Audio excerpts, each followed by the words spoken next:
So many of you who have played or even just watched the recent God of War would have seen Santa Monica Studios teasing and acknowledging other mythological worlds in one of Tyr's murals, where we see symbols representing other mythologies. On the top left we see the Eye of Horus or the Eye of Ra, representing Egyptian mythology. On the top right we see the Greek letter Omega. On the bottom left we see the Japanese Tomo symbol, which is also heavily used in Shinto religion. And lastly on the bottom right we have the Celtic Triskelion. Seeing all of these symbols together in the same place has led many to speculate where the franchise could go next once the Norse world has run its course. And in this video I'd like to discuss what we could see in these different pantheons, where I would personally like to see God of War go next, and of course leave an open forum for you guys to discuss what you would like to see next. So starting with the obvious first, as much as I'd like to see God of War return to Greek mythology, I think most people would like to see something new, so it's safe to assume that we most likely won't be returning to the Greek world anytime soon. I do think there are a lot of people who want to see Kratos take on the Egyptian Pantheon, but there are a few reasons I prefer God of War not to go to Egypt right away. My first concern being that it's been done quite often by games, with it most recently being the location for the last Assassin's Creed, where we did see a lot of the Egyptian Pantheon, and it did do really well. My second concern, and the main reason I think Santa Monica Studios should avoid Egypt as of right now, is the lack of creatures and monsters that feature in Egyptian mythology. For me, one of the main reasons the previous games worked so well is because of the balance between gods and monsters that Kratos had to battle.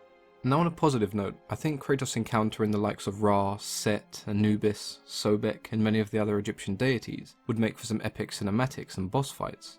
So this isn't me saying that I don't want God of War to ever visit Egypt, but rather there are a few other regions I'd like to see it visit first. Now I'm sure many of you are excited at the prospect of God of War taking place in Japan, and it does offer us endless possibilities. The Japanese and Shinto pantheons are quite large, with hundreds of yokai and spirits to be slain. There are also some rather interesting monsters and animals such as the Kirin, the Tengu, and of course the Oni that would make for some great gaming experiences, and we've yet to even mention the possibility of ninjas and samurai being in the game.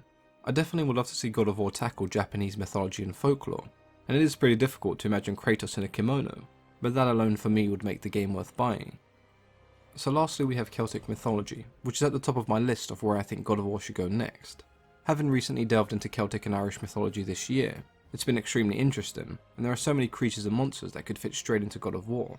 We also know that in Irish mythology, Ireland is being constantly invaded by supernatural beings, gods and creatures. Now throwing Kratos in between one of these wars between say the Tuatha Dé Danann and the Fomorians would definitely have a God of War feel to it. The idea of Kratos clashing with the Morrigan is something I'd love to see, and there is definitely no shortage of gods and heroes for Kratos to slay in the Irish Pantheon. Out of all the mythologies we've mentioned today, Celtic and Irish are definitely the least covered and the least known, so having a game like God of War shine some light on them would definitely be awesome. As I mentioned at the start of the video, I do look forward to hearing what everyone else would like to see. What region do you want God of War to explore next, and is there a particular creature or god that you're excited about Kratos encountering? That is, if Kratos remains the poster boy of the franchise. Let me know in the comments below.